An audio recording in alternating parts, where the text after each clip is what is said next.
Mga kabayan, sa wakas, ombudsman umaksyon na.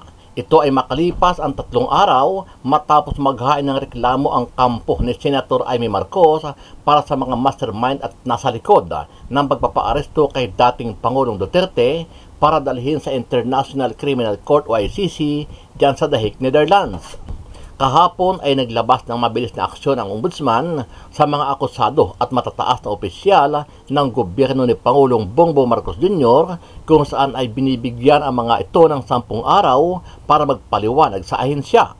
Kabilang sa mga sinampa ng reklamo at pinapatawag ng ombudsman ay sina DOJ Secretary Crispin Remulla, DILG Secretary John Vic Remulla, PNP Chief Romel Marvil, CIDG Chief Nicolas Torre III at Philippine Special Envoy on Transnational Crime Ambassador Marcos Lacanilaw.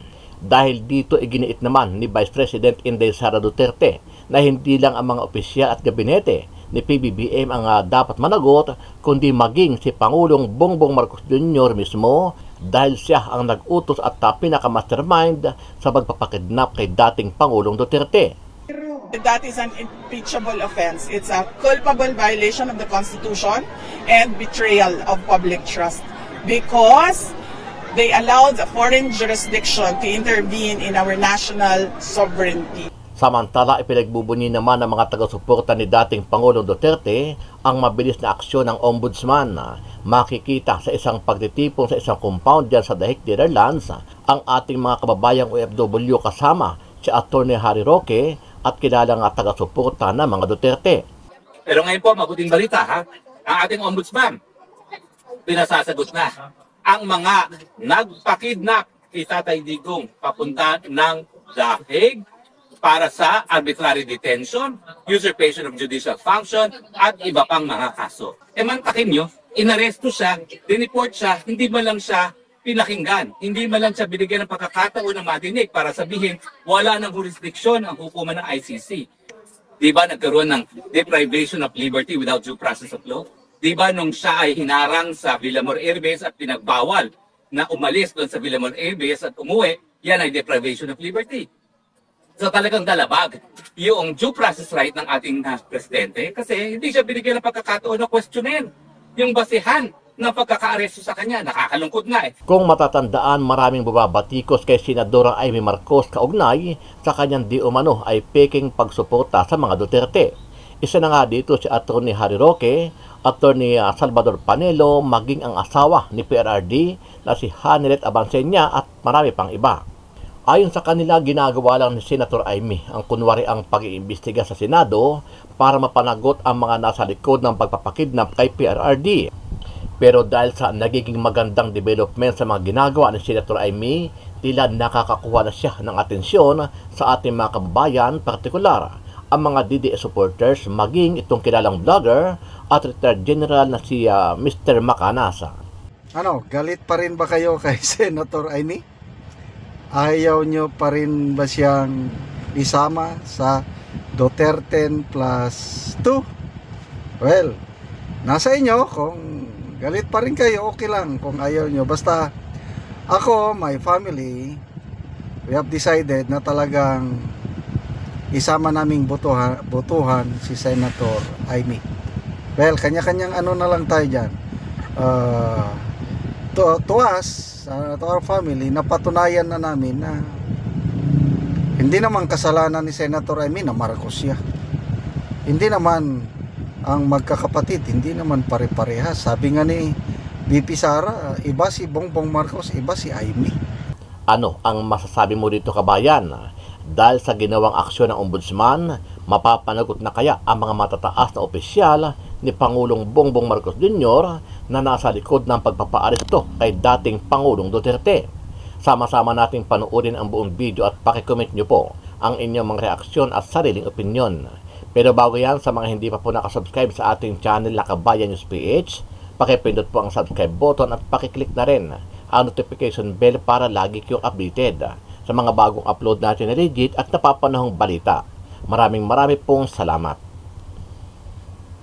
Tahasang pinangalanan ni Vice President Sara Duterte si First Lady Liza Araneta Marcos na sangkot anya sa drug overdose sa Estados Unidos.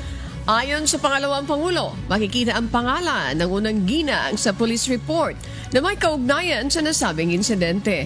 Iginiit din ni BP Sara na ginamit lang ang pag-aresto kay dating Pangulong Rodrigo Duterte para ilihis ang atensyon ng publiko mula sa isyu na kinasangkutan ng unang ginang. Nung nagkaroon ng malaking krimen sa Estados Unidos na merong namatay dahil sa drug overdose, at kung makikita ninyo doon sa police report ay nandoon ang pangalan ni First Lady Lisa Marcos. Doon sa loob ng kwarto si First Lady Lisa Marcos, at nandoon sa police report cocaine yung sinasabing nagkalat doon sa kwarto na yon, ay bigla na lang nilang hinila, kinidnap, kinuha, dinukot si Pangulong Duterte. Samantala, marinamang itinanggi ng Malacanang ang pagdawit ni Vice President Sara Duterte kay First Lady Lisa Marcos sa drug overdose issue. Buwelta ni Palace Press Officer Undersecretary Claire Castro, malinaw na nasa bansa na ang First Lady bago pa man inaresto si dating Pangulong Rodrigo Duterte. Dagdag pa ni Yusek Castro, malinaw na fake news ang pinalalabas ni BP Duterte dahil wala umanong basihan ang mga akusasyon ng pangalawang Pangulo. Tandaan po natin, dumating si First Lady sa Pilipinas March 10, 2025. March 11 po, nang naaresto or dinala ang dating Pangulong Duterte sa ICC. Ito po, ang sinabi ni VP Sara, ay walang paggalang sa pamunuan, sa organisasyon ng Girl Scouts of the Philippines. Pinapalabas niya na ang event na to ay hindi nangyari. So, tanong natin, dapat pa bang paniwalaan ang mga sinasabi ni Vice Presidente kung sa kanya naman pala nanggagaling ang mga fake news at disinformation na ito?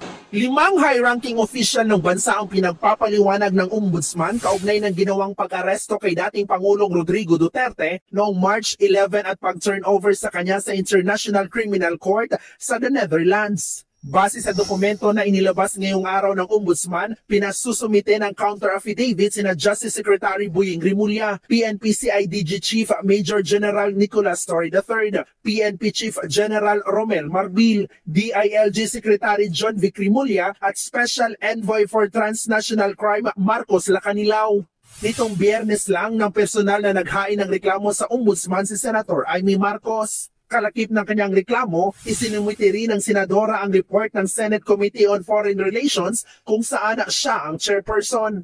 Inirekomenda niya sa Ombudsman na hainan ng administrative at criminal charges ang 5 opisyal dahil sa pag-aresto kay Digong. May 10 araw naman ang mga opisyal para magsumite ng kanilang counter-affidavit at iba pang kaukulang dokumento. Kung hindi nila ito mabibigay sa ibinigay na 10 araw, magsasagawa ang Ombudsman ng preliminary investigation para rito at uubligahin nila ang 5 opisyal na magpasa ng ebidensya para itanggi ang mga paratang sa kanila. Tiyempo sa paglalabas ng utos ng Ombudsman, muling iginiit ni Vice President Sara Duterte na dapat managot din si Pangulong Bongbong Marcos sa pag-aresto kay Digong. Sinabi niya yan sa isang campaign rally sa Kidapawan. That is an impeachable offense. It's a culpable violation of the Constitution and betrayal of public trust because they allowed a foreign jurisdiction to intervene in our national sovereignty. Pero ngayon po, mabuting balita ha, ang ating ombudsman, pinasasagot na ang mga nagpakidnap kay Tatay Digong papunta ng The Hague para sa arbitrary detention, usurpation of judicial function, at iba pang mga kaso. Yung arbitrary detention po yan, ang elemento niyan ay parang kidnapping, kaya lang taong gobyerno ang gumawa. Ibig sabihin, merong pinagkaitan ng kanyang kalayaan, at pangalawa, ang gumawa ng ganyang pagkakait ay taong gobyerno, at pangatlo, walang legal na basihan. Kaya po walang legal na basihan yan, sinabi na nga ni Justice Ascuna, no, na sabihin na natin legal yung warrant of arrest na inisyu ng ICC, yung proseso kung paano dapat isinerve yung warrant of arrest na yan ay labag mismo sa tratado ng Roma na bumuo ng ICC. Kaya naging illegal yung pag-aaresto. Kaya nga, arbitrary detention siya. Tapos meron talagang usurpation of authorities kasi nakasaad na malinaw pa sa sikat ng araw yung Article 59 ng ICC na nagsasabi na bago i-extradite ang isang tao papunta sa ICC bilang requesting party, kinakailangan idaan muna sa lokal na hukuman. Bakit? Dalawang bagay po yan. Unang-una, para doon sa nasasakdal na maprotektahan ang kanyang karapatan. Pangalawa, at mas importante, para masiguro na hindi malalabag ang soberenya ng bansa kung saan kinukuha yung pagkatao ng akusado. Bakit po malalabag yan? Kasi katungkulan ng lokal na hukuman na siguraduhin na lahat ng proseso ay tama, na ang talagang bansa na mayroong soberenya ang siyang nagdesisyon na isurrender ang isang national niya sa isang dayuhan na hukuman. Now, importante po yan kasi nakasaad sa ating saligang batas na talagang ang soberenya natin ay exclusive, no? Lahat po ng bansa sa daigdig, seloso ang soberenya. Ayaw nila na naghihimasok ang ibang bansa. At yung pagiging exclusive ng soberenya, yan po ay dahil nga ang mga bansa ay malaya, no? Hindi sila tumatanggap ng dikta galing sa mga dayuhan. At dahil nga po, hindi nasunod yung proseso, hindi dumaan sa lokal na hukuman, hindi lang nalabag ang karapatang pantao ni Tatay Digong kasi nakasaad po sa ating saligang batas, no? No person shall be denied of liberty without due process of law. Mantakin nyo, inaresto siya, dineport siya, hindi man lang siya pinakinggan, hindi man lang siya binigyan ng pagkakataon na madinig para sabihin wala ng jurisdiksyon ang hukuman ng ICC. Totoo na nakapaghain na po ang mga abogado ni Tatay Digong ng isang challenge sa jurisdiction ng ICC. At sa akin naman, ang tingin ko, 100% yan po ay mapapagbigyan. No? Dahil malinaw nga po, mali talaga yung ginawang proseso. Pero ang punto, 50 araw bago na isampay ang jurisdictional challenge na yan. Ano tawag mo doon sa 50 araw na nakakulong siya? Di ba parusa yan? Di ba nagkaroon ng deprivation of liberty without due process of law? Di ba nung siya ay hinarang sa Villamor Air Base at pinagbawal na umalis doon sa Villamor Air Base at umuwi, yan ay deprivation of liberty. So talagang dalabag yung due process right ng ating presidente kasi hindi siya binigyan ng pagkakataon na questionin yung basihan ng pagkaka-aresto sa kanya. Nakakalungkot nga eh. Maski yung warrant of arrest ng ICC, hindi man lang sa kanya impormasyon ng dahilan para bakit siya na-aresto. No? So, yan po ang dahilan kung bakit naging illegal ang pag-arrest niya at dahil nga po taong gobyerno gumawa niyan, kidnapping yan, kaya lang ang tawag ay yun nga pong arbitrary detention. No? Pero kapareho din po yan ng parusa. Panghabang buhay din po yan na parusa. Kaya tignan natin kung sino mas mananatili sa kulungan. Si Harry Roque na inimbentohan ng non-bailable o yung mga taong gobyerno ni Bangag na magkakaroon din ng mga non-bailable. Diba? Ang lawful detention charge. Patong-patong pa po yung kaso nila eh. So talaga susumatutal mo pa yung parusa sa iba't iba nilang mga kasalanan. No? So mas sila po talaga ang mabubulok sa kulungan, hindi ako. Yes! Siguro akala nila, forever sila sa kapangyarihan. Mag-isip kayo sa kasaysayan natin, ang napatunayan ng mga Pilipino, hindi po gago ang mga Pilipino, hindi po tanga. Pasensyoso, hanggat maaari, mananahimik, hanggang maaari, gusto nila kalmado, pero napupuno din po ang salop. At talagang ang Pilipino, pag napuno ang salop, nako, magtago na kayo dahil talagang hindi kayo tatawarin. Dahil nung minsan na ang Marcos ay sinuka, pagkakamali, hindi naparusahan. Umulit tuloy, mas malala pa. Yes. And yun po, sigurado ko, hindi na kayo makakatakas sa katarungan at kayo'y pananagutin at talagang lahat ng tao magse-celebrate kapag kayo'y pinanagot. Yes! Tama ba ako mali? Yes! Duterte! Duterte! Duterte! Duterte! Now, ang proseso po dyan sa ombudsman, ibig sabihin pinasagot na sila. Ano ibig sabihin niya? Naku, hindi na po sila mabibigyan ng ombudsman clearance. Kasi nag-preliminary investigation na ngayon ng ombudsman. So kung meron man isa sa kanila, at ang balita ko si Justice Secretary Remulla ay nananaginip na maging ombudsman, hindi na po siya po pwede maging ombudsman. Kasi meron ng preliminary investigation laban sa kanya. Ang patunay na meron ng preliminary investigation laban sa kanya ay yung order nga na sagutin. Ako, meron daw nagreklamo sa akin, ang tagal na, taon nang binila. Hindi naman ako pinasasagot. Ibig sabihin, desisyon ng ombudsman, walang merito yung kasong yon. Pero dito, dahil pinasagot ka agad, ibig sabihin, sa tingin ng ombudsman, meron talagang merito yan. So ano mangyayari? Pagkasagot, dalawa po ang gagawin ng ombudsman. Kasi ang ombudsman, siya ay fiscal at the same time, disciplining authority. Ano ibig sabihin nun? Bilang isang piskal, may kapangyarihan siya magsampa ng mga impormasyon na sa Sandigan Bayan laban sa mga taong gobyerno. Kasi lalong-lalo na yung cabinet secretaries, talagang sila ay nasa jurisdiction ng Sandigan Bayan. Now, bilang disciplining authority, pwede siya magpataw ng mga suspension.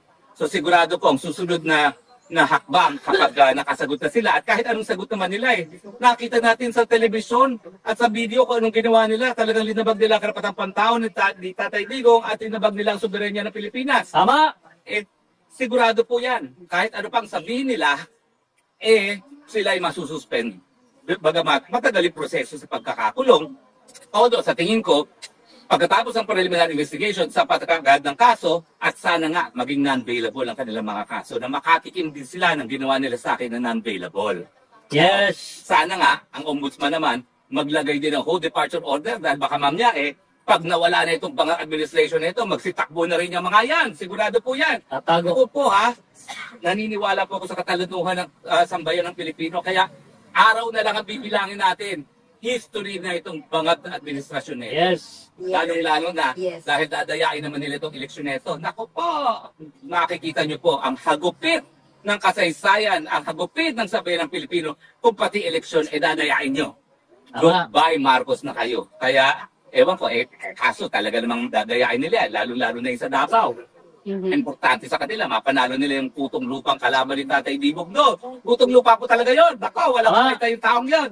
Ang ama noon, walang ginawa ko, hindi tumakbo ng hubad-hubad sa mga hotel rooms. Kaya ang tawag sa ama niya, Burlesque King. Kaya taga Davao, wag kayong boboto sa mga dugong Burlesque King.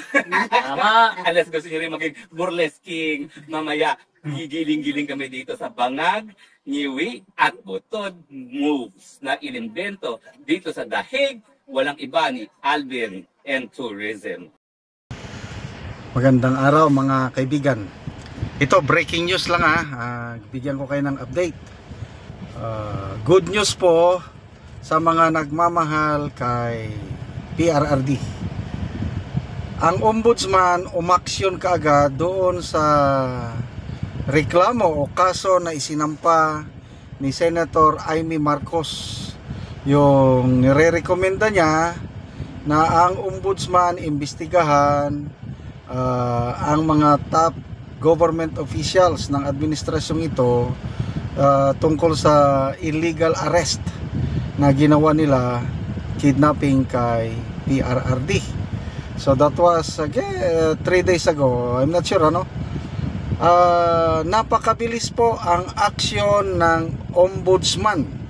Saludo tayo kay Ombudsman Samuel Martires dito sa ABS-CBN post 56 minutes ago. Basahin ko The Ombudsman orders DILG, CIDG, DOJ, PNP, and DFA to file counter affidavits over ex-President Duterte's arrest. This stemmed from Senator Amy Marcos' request to the Ombudsman to prove high-ranking officials involved in the arrest. Failure to file counter affidavits within the aforesaid period shall be deemed as waiver of respondents' rights to submit controverting evidence, and the preliminary investigation shall proceed accordingly. So, ito po ang news update ng ABS-CBN. So, ano ang masasabi nyo mga kaibigan? Una, kay Senator Amy, galit pa rin ba kayo kay Senator Amy? Ayaw nyo pa rin ba siyang isama sa Duterte plus 2. Well, nasa inyo. Kung galit pa rin kayo, okay lang. Kung ayaw nyo, basta ako, my family, we have decided na talagang isama naming botohan si Senator Amy. Well, kanya-kanyang ano na lang tayo dyan. To us, to our family, napatunayan na namin na hindi naman kasalanan ni Senator Amy na Marcos siya. Hindi naman ang magkakapatid, hindi naman pare-parehas. Sabi nga ni BP Sara, iba si Bongbong Marcos, iba si Amy.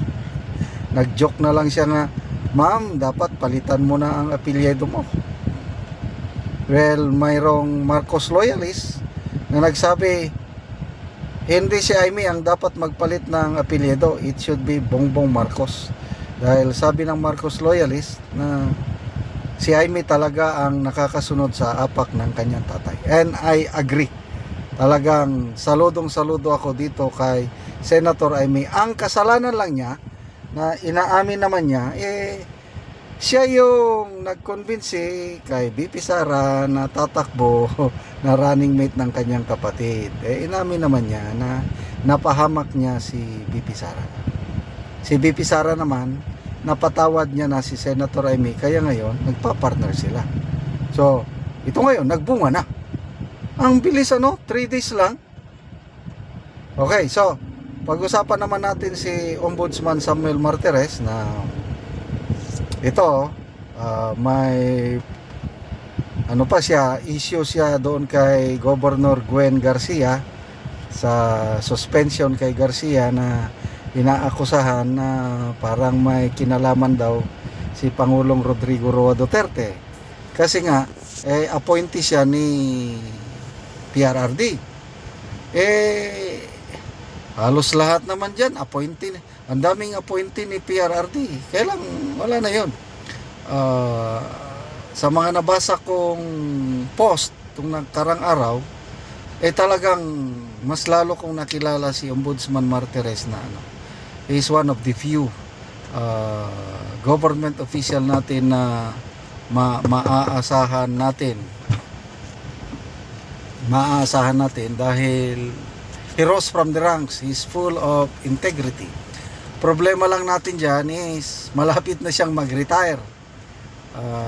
If I'm not mistaken, August ata siya mag-retire. So paano na itong kaso na ito? Anyway, basta importante masimulan. So ang mga nairekomenda na sampan ng kaso o imbestigan ng ombudsman is magkapatid na Rimulya.